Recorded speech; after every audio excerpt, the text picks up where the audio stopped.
On the phone, we have one of the greatest defensive linemen in history. This guy was just an absolute terror on the field in the 80s and early 90s, former Washington Redskin. He played for a couple other teams, but he's a Redskin through and through. Dexter Manley. How you doing, Dexter? Well, I'm doing good today. I tell you, I drew the line in the sand, and life couldn't be any better. I'm a director of marketing of a company here in Washington. We have 1,800 employees, and it just couldn't get any better. You know, my grandmother been praying for me, and her prayers were answered, and so I'm so thankful that God answered her prayers and turned my life around. How did a guy from Houston, Texas, end up at Oklahoma State? What? Let you get past the state border. I'm going to be very candid with you, okay? When I came out of college, first of all, I'm going to give you a little history. I'll give you a little history. I was a senior in high school. We had another All-American named Elliott Harris. He was a great receiver. He wouldn't drop a ball. But now he had every school in the country wanted Eric. And I'm telling you something, man. In my high school, it's predominantly black, and when you look up there in the scouts, there'd be a lot of Caucasian guys writing stuff down. And I think because of Eric Harris, he brought all those people to that school. Well, lo and behold, they saw number 58 out there. Now, I'll tell you why I wore number 58. I wore 58 because of Jack Lambert. I used to idolize Jack Lambert when I was coming up in high school and that kind of thing, and so I wanted to wear number 58. So I wore 58 in high school, and we had a defensive coordinator named James Warner. James Warner I played basketball, so I played football, and when we go on the road, James Warner would. I went back up though. I played football, then I switched over to basketball. But this is where he impacted my life. James Warner. James Warner took me to. We go on these. I had a couple of brain surgeries, so you have to sort of forget. I got to get my thoughts together. James Warner would take me around when we play on the outskirts of Houston, in Texas somewhere. He'd ride me around the prison system because he felt like that I was sort of hard-headed and could be vulnerable and it could go the other way. Well, I'll never forget one time we rode around one of the state prisons in Huntsville, Texas, and Houston, outside of Houston, Texas, and these guys was on horses and these guys was in the field chopping and doing something. I'll never forget that. And it sort of put me on the straight and narrow. And I was always on the straight and narrow because I had a mother and a father who was inspiration in my life and went to church and I never got into trouble. But James Warner just felt like I was vulnerable. I couldn't go that way. And so James Warner, we go around these prison systems. I was petrified when I saw those guys in the fields with all that white uniform. They was in the fields chopping and stuff like that. And they really impacted my life. That scared me more than anything else. And so playing football, and all of a sudden, he was our defensive coordinator. And he loved Dexter Manley. And I want to tell you something. When he see all these scouts at the high school, wasn't no rules for college coming out there watching players. You know, like now they got rules that these college. Yeah, he got all these college scouts, college coaches coming out on the football field. They line up from the end zone to probably about to the 20. It's just a bunch of these white guys writing paper. He said, "Dexter, this your time." And I would start, listen, they could never block me in high school. Never block me in high school. And all of a sudden, I turn it up. But most of us there to watch Eric Harris. And then they see me, then they come watch my game, and James Warner just cut me loose. Because I came from the ghetto, and that was my way out. That was my only vehicle to get out. I had so many people like Curtis Dockery. They pushed Curtis Dockery out on I-45 and killed him. Pushed him out of the car. I could go on. Clifford, I can't think his name. Dennis Nichols. Dennis Nichols was another guy who played on the side of me in high school.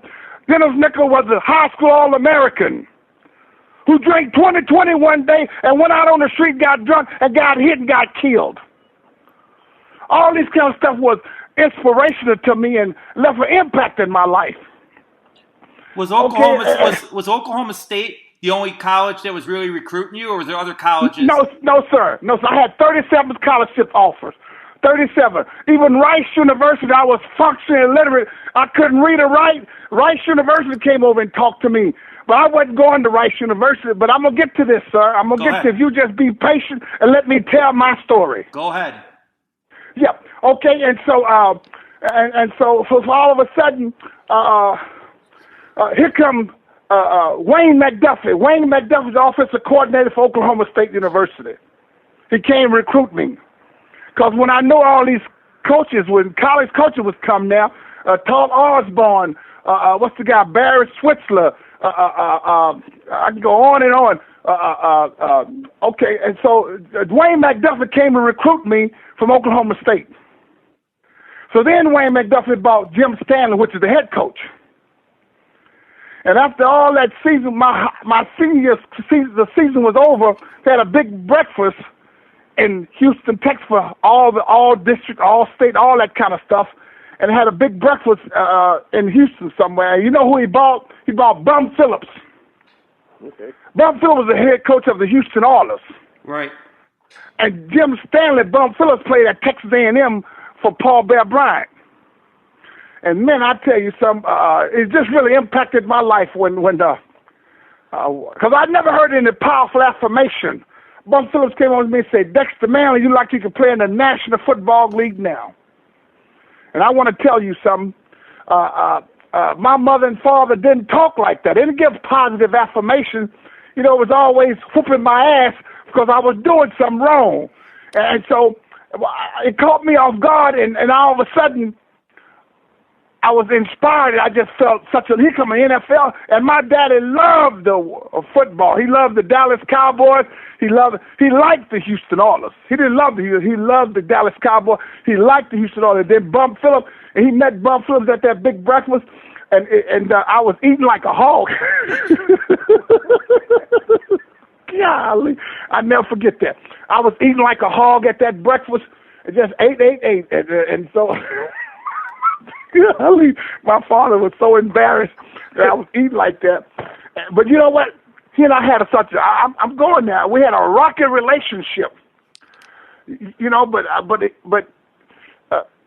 I changed his life and he changed my life because we got along when he met Bum Phillips at that breakfast that day, that morning. He said, my son, in his mind, he didn't tell me that, but he said something to himself that he lightened up on me. He had another brother, Gregory, who was the oldest brother, who kept going in and out of prison for stealing bicycles and stealing a car. No, stealing a car. He wasn't nobody, he's stealing a car.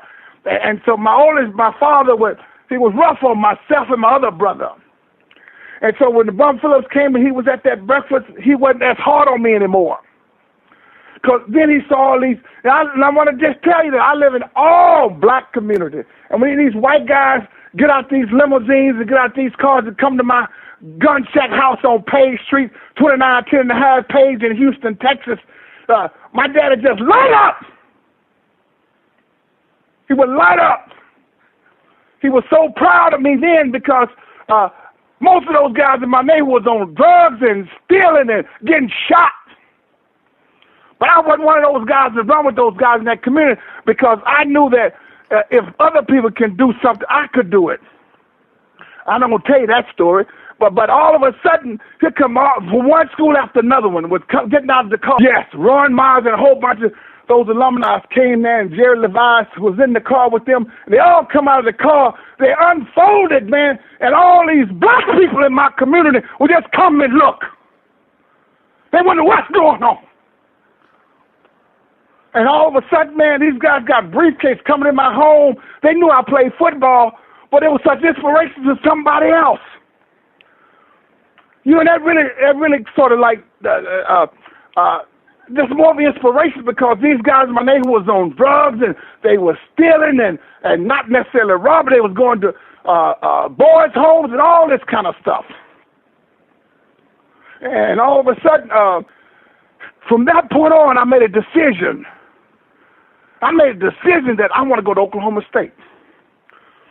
And I went to Oklahoma State because of Wayne McDuffie, Jim Stanley, more importantly, Bum Phillips. Now here's an NFL coach come telling the high school kid this kind of stuff. He just pat me on the back and put his hand on my shoulder. Man, I never had that before. But how did you end up being able to survive 4 years of college being illiterate? Well, see, you have to believe that there's a power greater than you and I. There's a power greater than you and I, and that power I call God. Because I was a kid that from Houston, Texas, from the ghetto, and I had some spiritual principles. He just touched me. He touched my way of being. I was polite, respectable, and when Jim Stanley came in, he saw this here. He saw this in Dexter Manley. So he sort of put a shield behind me. And because I had a Dale Ruck who was athletic advisor to the athletic program, when I got to Oklahoma State, I'm not bashing Oklahoma State because it gave me another way. You know, it gave me another vehicle. And I went to Oklahoma State, man. I was taking bow and arrow classes, playing basketball, bowling, and then I started getting a tutor. You know, but I still couldn't read and write. High school, when I graduated from high school, I was in Oklahoma. And I took the SAT on campus. But I had a lot of shame because I looked at a lot of my shoelaces for a lot of years with my head down. But it was such a dichotomy because, you know, people pat you on the back when you're playing football, and then when you get out here in society, you can't even read a menu. You know, you can't even, you know, you just can't, you don't really function. You just sort of mimicking what somebody else is saying and doing. And when I left taking that SAT test from Oklahoma State, only thing I was able to put on there is my address and my name. Because it's shameful. But it's a God thing because I didn't want to go back to my neighborhood. I'll tell you about some other guys who left Oklahoma State today. Some of them are dead. My freshman class. And so when I left Oklahoma State and took that SAT test, out of that, I just had so much shame. I kept looking at my shoelace. It was like, how can I be in college and I can only put my name on SAT? And Jim Stanley, man, he was such a great guy. He was our head coach. He was a great guy, and he loved Dexter Manley because I was an all-out guy. I was a hustler. I played good football, and he saw the kindness in me. And so I don't think I can just say that it was the one for Jim Stanley and the athletic program and Dale Rock. Who knows where I'd be? A lot of guys I grew up with, some of them are dead today and some of them in prison. Now, and so I didn't do well on the SAT test. So my father died on June 19th, 1977. When I left and went to Oklahoma State, we graduated from high school like in May the 8th or something. And by that time, May the 10th, I was at Oklahoma. And so my father died on June the 19th. My father had colon cancer. My father worked for Tenneco Oil Company, and my mother was a nurse's aide for the Methodist Hospital. And so by that time, my father died, and I came back. And now it's time almost for what you call it, training camp, mini camp. It was like July or something. And man, I just really, I was so inspired, and I went on that football field, and we had drills to do. I was sensational. I had motivated because of my father. You know, I lost my father, a guy who was the head of my life, who disciplined me, and who I was fearful of. And so Jim Stanley, he just sort of always protected me and just showed me a lot of care and concern. How difficult an adjustment was it going from Houston to Stillwater, Oklahoma? Well, I tell you, I'm glad you asked me that question, because when I went from the Houston 3rd Ward, there was no gunshots, there were no people running around. You're familiar with Batman doing wheelies on 2 wheels and having wrecks. It was quiet. It was quiet and peaceful. And I like that sort of environment. I like that environment. I was peaceful. I wasn't as aggressive, because in the hood, you got to be aware. To be aware is to be alive. And so I want to tell you another story. I got to get to this. I just got to get to it.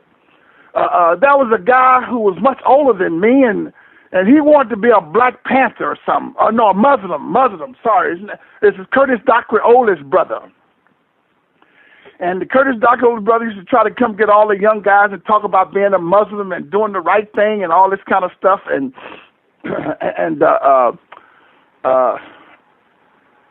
I think when I was getting ready to go off to high school, and all this stuff really impacted my life. Every last one of them. People who everybody say, you got to read the paper, whatever Curtis Dockery brother's name was. He was a cab driver, but he picked up a registered nurse somewhere in the medical center, took off and raped her and all that kind of stuff. And I was devastated with that. This guy was doing a life sentence in prison, and he died in prison. And so the adjustment was when I went to Oklahoma State, man, it was quiet and peaceful. In Houston, I didn't feel no wind blowing. It was just chaos. And I was so thankful to God that my grandmother was praying for me. She answered my prayers. She answered his prayers. And he answered her prayers. And so it was just real peaceful. It was a holy place. It was quiet. I learned to adjust, and I learned to adjust around my surroundings. And life wasn't so bad when I got to Oklahoma State. It wasn't bad at all. It was not bad at all. I just thank God today that I survived the storm. When you got drafted by the Redskins, did you know they were going to draft you? Well, I'm glad you asked me that question, too. I'm so glad you asked me that question. Well, I didn't know. But I want to tell you, I was in Tampa, Florida, with the combines from Oklahoma State. And I was from Oklahoma State. Then, normally, not everybody go to Indianapolis. They had it where it's like 4 or 5 different combines all over the country.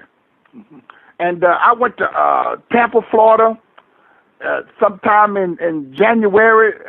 I don't know what organization that was, and here I meet Bobby Bethert. Bobby Bethert came and took me. He picked me up, and I went and sit in his room. Bobby Bethert and I can't think of that guy. Golly, I can't think of Dick Red or something. He was with the Redskins for a long time, but he got a higher position with Seattle. He went to Seattle. He probably left like in '82 or something, '83. Anyway, he went off to Seattle. Those 2 guys met me in Tampa, Florida. And they took me in a room, sit me down and want to do a test, and I don't know. They gave me some paper to work out and do something with this. I remember vividly, but I don't know what it was. But Bobby Bethert really liked Dexter Manley. He liked Dexter Manley, and so but Bobby Bethert assured me this. He said, "I want to draft you. I want you to take Coy Baker's spot." Oh, Coy Baker was the right defensive end for the Washington Redskins. Yeah. He was like 38 years old. And I was a young, pardon me? He was good, too. Well, he was old, but I get to that, too. And Bobby Bethert told me in Tampa, Florida, I was coming out of Oklahoma State at the Combines, He said, man, I want to draft you. Yep, and so he took me in the office in this room, and we stand in some hotel or something in Tampa. And, anyway, so they picked me up, and we sit and talked, and he was with the Redskins, and so then we sit and talked and did some, I guess, fill out questionnaire. You know, he give you a questionnaire, and I did the best I could on it. And Bobby Bethel had a heart-to-heart with me and told me he wanted to draft me. He wanted me to take Coy Bacon's spot. That's what he told me. And so finally, that's all we had. From Friday, Saturday, Sunday, I go back home, and now it's draft time. It's draft day. It's in Stillwater, Oklahoma. The draft was around like, I want to say January, February. April. It was early day. It was like in April. Am I right? First, like April, somewhere in April something. Right. Yeah. And so, man, I'm sitting at home, and all of a sudden I was always rated at the top defense, I was always the top 5. You know how they rate these guys, and I was a top 5 guy coming out of Oklahoma State at defensive end. I don't care whoever they was. I was top 5. Top 5. And so that was my rating, rather. And so draft day in Stillwater, Oklahoma. It's New York City, but Stillwater. And so I kept getting everybody saying I was going to go like second round or what. You know, I wasn't projected to be a first round because I don't really want to talk about it. But people question my character because Oklahoma State went on probation, and I was implicated in it. Okay, you know, it's like first day I know what day it was. It's like I'm sitting around the house. I'm sitting in my apartment. I'm sitting in my apartment. I'm waiting all day. I'm thinking I'm gonna get drafted the first day. I never shared this with a soul in my life. And so first day went by, no call. You know, draft was the next day, you know, it's like, that's like 6, 7 o'clock in Stillwater, draft's over with. Golly, you make me bring back a lot of feelings and a lot of emotions. And so, and Stillwater, so the next day, you know, I couldn't hardly sleep. Cause hey, you know, like, let me tell you something. Cause if you don't make it out of Oklahoma State and get to the next level, that's a guy like Ed Smith, who's our running back at Oklahoma State. Ed Smith lost his mind today. He walks in Houston, Texas, pushing a wine carton basket around town. He's homeless. Warner Taylor, a running back, came out with me in my class. He was doing 20-something years in the prison system. I go on and on and on. And so now here I am. I just know I just know I got to help the next level, because I've been in Oklahoma State, still functionally illiterate, but I'm a nice guy. I surrounded myself with the church guy, going to church and all this kind of stuff. But I had a bad reputation because Oklahoma State went on probation and people was questioning my character. And so now it's second day of the draft.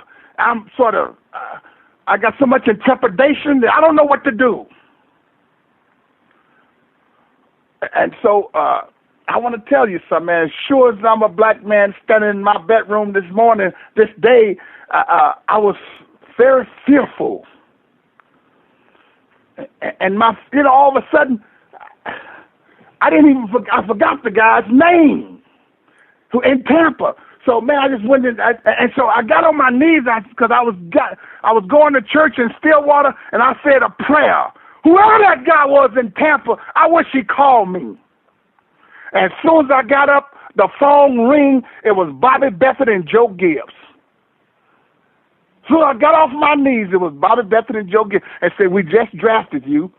They told me they drafted me. I was just so grateful to get picked up that day.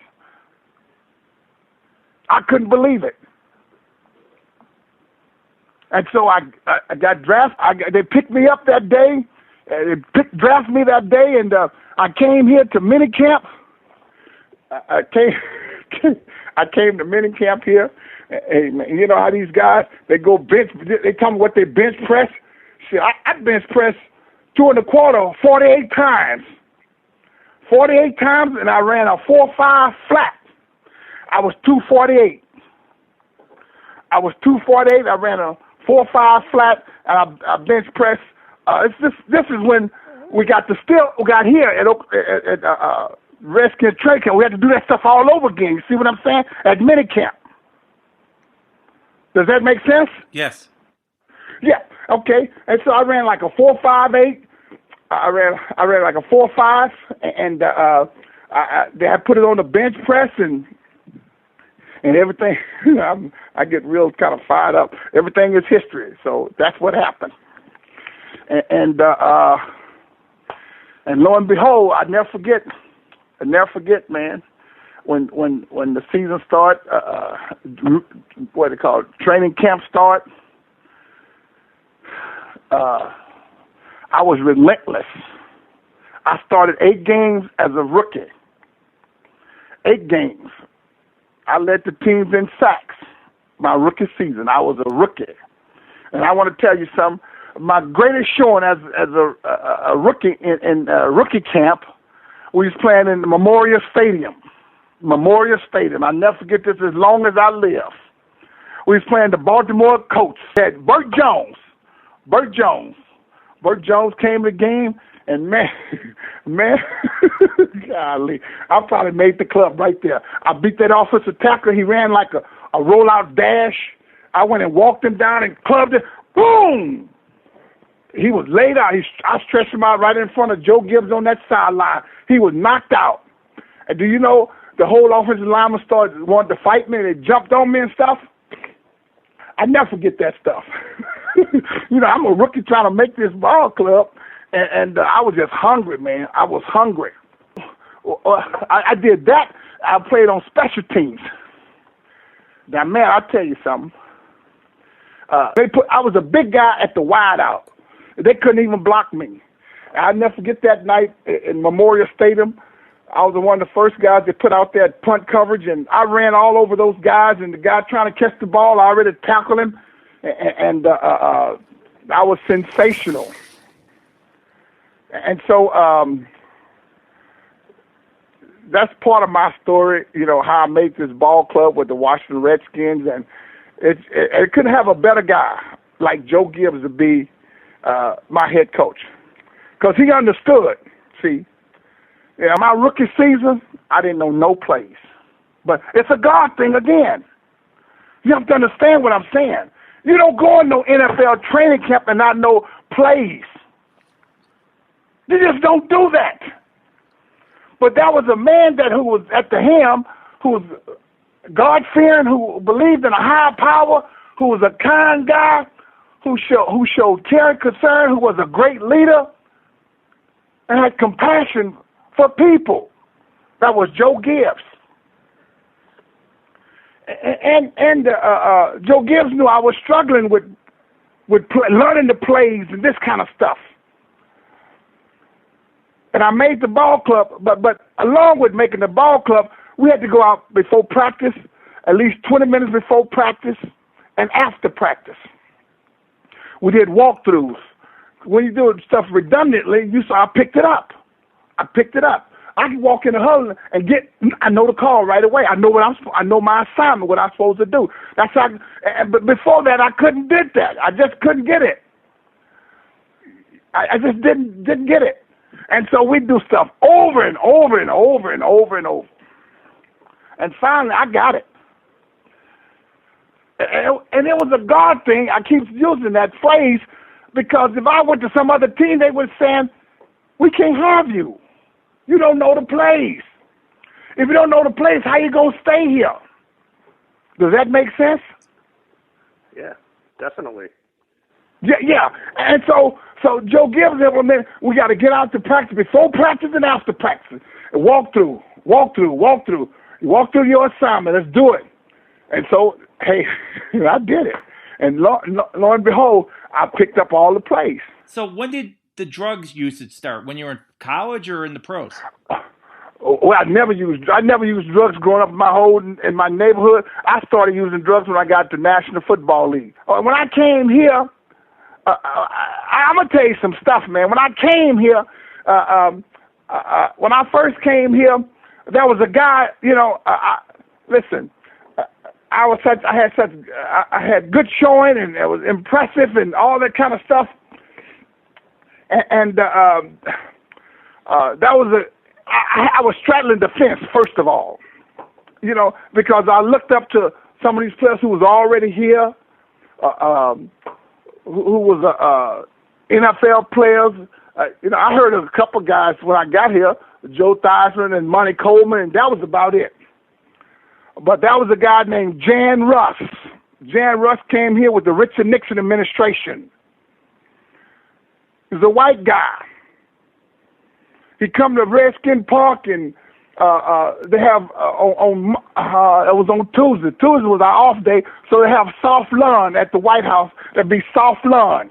Soft lawn. I guess that's what they call it. I guess diplomatic day, but everybody meet at the soft lawn, and so. Jan Russ would start asking some of the players to go. Most players didn't want to go. But Dexter Manley went. I went there because I wanted to see. And that was another guy. It was an Oriental guy. He owned a lot of these, what do you call this stuff? Like Bruce Lee. What do you call those people? Oh, karate dojos. Yes. The guy. Listen, Jan Russ got the guy to give me. He give me $800 if I wore these pads in the game. I mean, game day, on my forearm. That's what I used to wear. If you go back and pull some photos, you'll see me those kind of whatever those. It was like they put on elbow pads, but I wore those kind of pads because Jan Russ really liked me. He had the influence on this guy. And so he got Manley. If I wear those in a game, he'd give me a certain amount of money. Okay, but I started. When I got here in this town, I was green, very impressionable. I never did drugs in my whole life until I got to the National Football. I was young and impressionable, and so I would go to the White House and I stand out here on South Lawn, watch all these. Diplomats and talking. This when Ronald Reagan was in office, then George Bush Sr. was there, and I met a whole bunch of those people. But then I saw the other football players who were such hoodlums and nice guys, but what a big contrast from going to the White House to watch. I was young and impressionable, and you go watch these guys playing football and this kind of thing, and watching their lifestyle. And I watch a guy, I'm going to get to my point. I watch a guy who was I'm not going to call his name, and this guy was an all-pro. He was an all-pro football player. He had 2 or 3 Mercedes-Benz, and he had women all around him. All around him. I was young, and I'd never experienced that kind of stuff. I never experienced that kind of stuff. And so I was very impressionable on that part. When I go to training camp and saw this guy, he was an all-pro. But he really took a liking to me. He took one kind of liking to me because I was a hell of a ball player. He took a liking to me. And but I would go my whole rookie season, not my whole rookie season, but I tell you, my rookie season, I've been to the White House at least 5 or 6 times on Tuesday on Foreign Affairs Day. That's what they call it, Foreign Affairs Day. And I'd be out there and I'm watching them, then I would go over here and watch this here. And I was just sort of impressionable. But what I really liked, I really identified with my colleagues. And this guy, man, and he had all kind of women around him, But then I learned this guy was a drug addict. I shouldn't say that. I don't know what. I know he was on drugs. This is what they tell me. I never forget. As long as I live, Art Monk came to me and say, "Don't socialize with that guy." This is what the word comes from the top, from Bobby Beckett on down to Joe Gibbs. Don't socialize with him. I didn't quite understand that. I would go out sometimes and go out with them, not with them, and meet them at a certain place. But and I'll just say this here. One day we was playing a football game. The guy missed the whole game, never showed up. Then I really learned,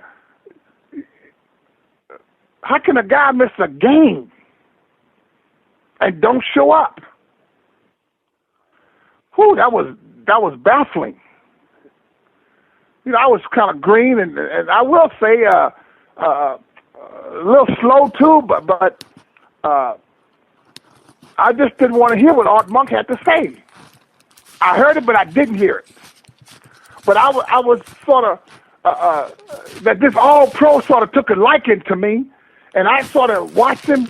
You know, he walks around with his fur coat on, and have 2 or 3 women around him, and drive these big fancy cars, and you know. Then I go to visit the White House. You know, I was straddling the fences. Like I watched these guys, George Shokes and Mike Beaver, and I can't think of who else.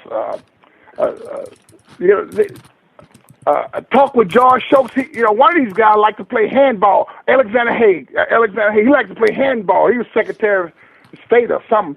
And so I say by the time my second or third year, I started experimenting with drugs.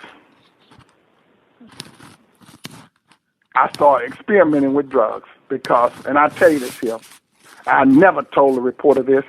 I was at a place called Paul Mall in Washington, D.C. And a young lady came over to me, and we talked, and I had sort of made a name for myself. And I think she ran with that crowd, those guys. I'm not going to call their name. It was just not more than one. It was more than that guy. It was maybe 3 or 4 of them. And she used to hang with one of them.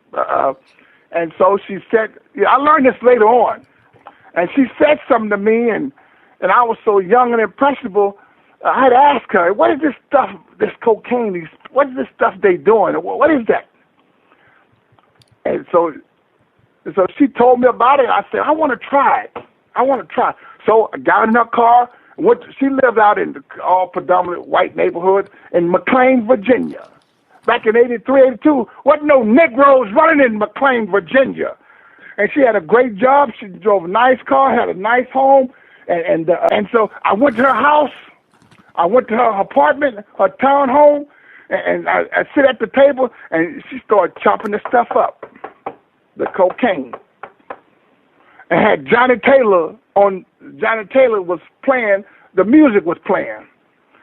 I thought I had really arrived to the National Football League.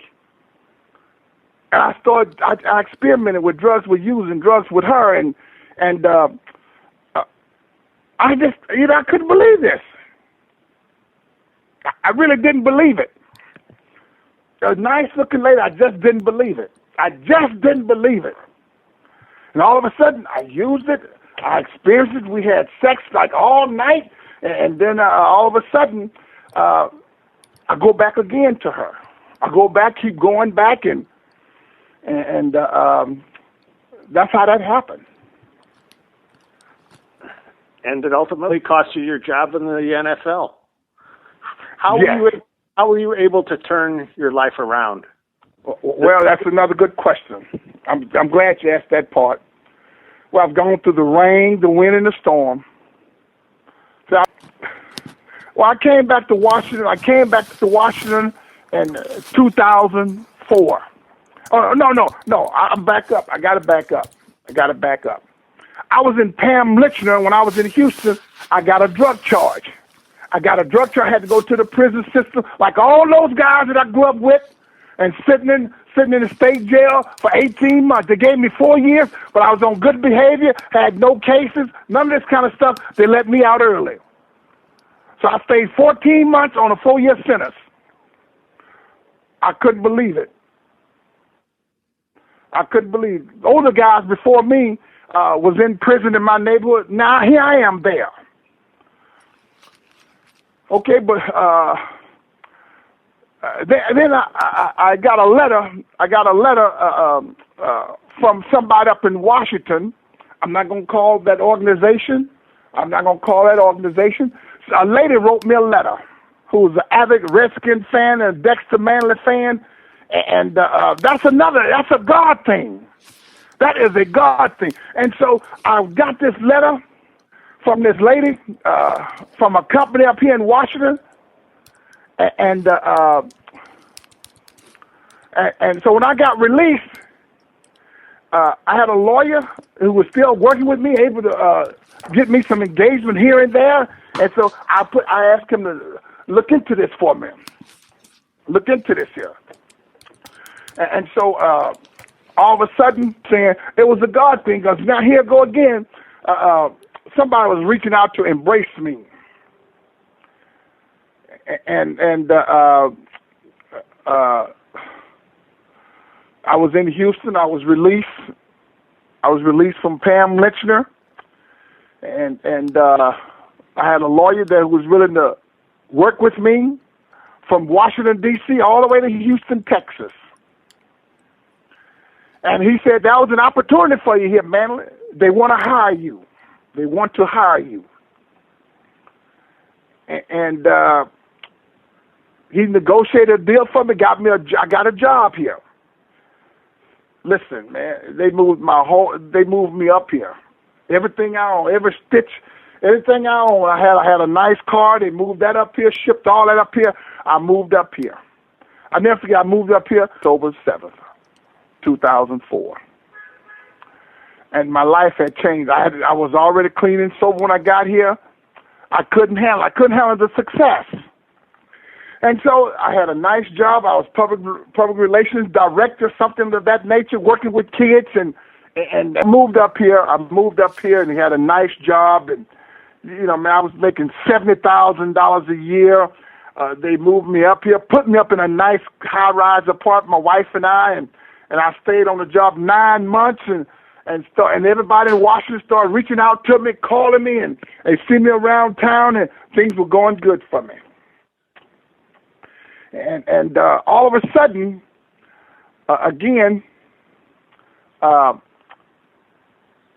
was going to my meetings and visiting Narcotics Anonymous, AA, and I really couldn't handle the success yet.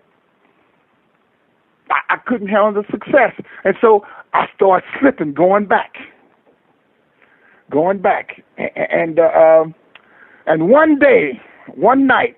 I never forget. On June 16th, it was June 16th, 2006. I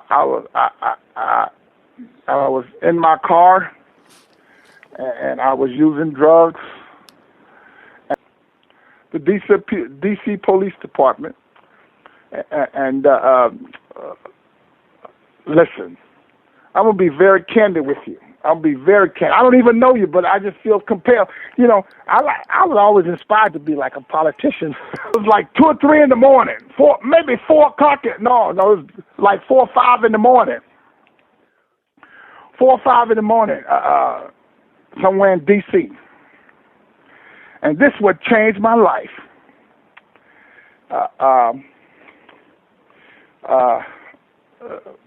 All these, it doesn't matter, but this is where I have to identify. You have to see the picture. Hey, listen, it was at least 6, 7 white cops, DC police cops. And they knew who I was, and this is what they said to me. They say, Manley, we know you got your fix. I'll never forget this as long as I live. Say, we know you got your fix. I say, well, I don't shoot heroin, I don't shoot drugs. But when he say your fix, I'm thinking, well, okay. So he said, you got your fix. I said, well, I don't use needles. And so he said, I tell you what, Manley, we're not gonna take you to jail. but you're going to the hospital. You're going to the hospital. We're going to take you to the hospital. So the officer got on the phone. He got on. He called the rescue squad. Whatever code they use, here come the rescue squad come to pick me up. He said, "We're not taking you to jail. We take you to the hospital. 'Cause we want you to change your life." So they picked me up, put me in the rescue squad, took me over to Washington Hospital Center, and then the doctor kneeled down. The doctor kneeled down. They when they rolled me in the hospital, they had all that stuff kind of blocked off, and I was on the stretcher. He said, "Manley." The one doctor said, "Sir, you're sick. You say you're sick." And I said, I wasn't saying nothing. I was just laying on the stretcher. Okay, and this is at the Washington Hospital Center, and so I stayed in there like for maybe 2 days,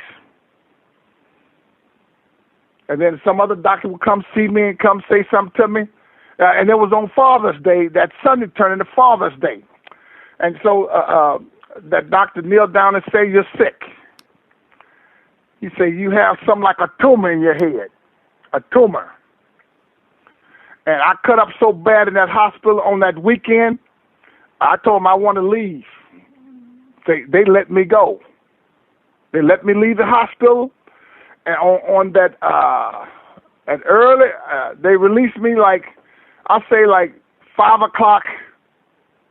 p.m. on Father's Day, and I got out of this Washington Hospital Center, and as we was in the car that Monday morning, they called again. They spoke to my wife. They said, "You need to get him to a hospital quick. Get him to a hospital quick." And I told, when I was playing football with the Redskins, they said I had some kind of cyst in my head from this football stuff. Dr. Lessenhop was a chief neurosurgeon at Georgetown. I knew I had this cyst in my head that was had fluid in it that's blocking all the ventricles. But he said, we're gonna have a wait and see attitude, Manley. This is in 1986. 86. And so so Dr. Lessenhop didn't do anything. I knew that I've been to that hospital, been evaluated, all that kind of stuff. And so the doctor called us that Father's Day around about 5 o'clock on a Sunday morning, Sunday p.m. after they released me from Washington Hospital Center. They called my wife on her cell phone. They said, "You need to get him to the hospital." And we didn't mean to discharge him, but we have no more beds here. Because I raised hell there. Now, you mean if I'm that sick and you didn't mean to release me, but then tell her we don't have no more beds here. Well, I'm glad they didn't have no more beds because I went to Georgetown Hospital that Monday. I say about 3 or 4 o'clock p.m. I walked in Georgetown Hospital in the emergency room. And one of the emergency doctors, Cumbie, I can't think, is a black doctor. He was a neurosurgeon or something. And so I told him that I was having some complications. And so they gave me an MRI. I had an MRI. Now, most of this stuff I do remember, but then I don't remember. But then I never forget, what was that? Can't think of his name. The doctor at the hospital, at the emergency room in Georgetown, he said, "You have to have emergency surgery right away." This is what he tells me. And so, what am I going to say? That next day, I had a 14-hour brain surgery. I had 14-hour brain surgery on Tuesday. Kevin McGrail, that's his name, Kevin McGrail, Dr. Kevin McGrail. He's a chief neurosurgeon at Lessenhop died back in the 80s or something, whenever he died. But now here's a young doctor, Kevin McGrail. He performed the surgery, 14-hour brain surgery he did on me and he saved my life. He's your angel. Yes. And so ever since then, I decided, hey, I'm not going out no more. I'm changing my life. And ever since then, I surrendered. I waved the white flag. So Kevin McGrail did the surgery. Then I had to have another. I just had another brain surgery last year, April the 15th, because the cyst came back. I've had 2 brain surgeries. And so a lot of that stuff, I want to live. I want to live today. I got family, I got a wife, kids, grandkids, and I don't want to leave that kind of legacy.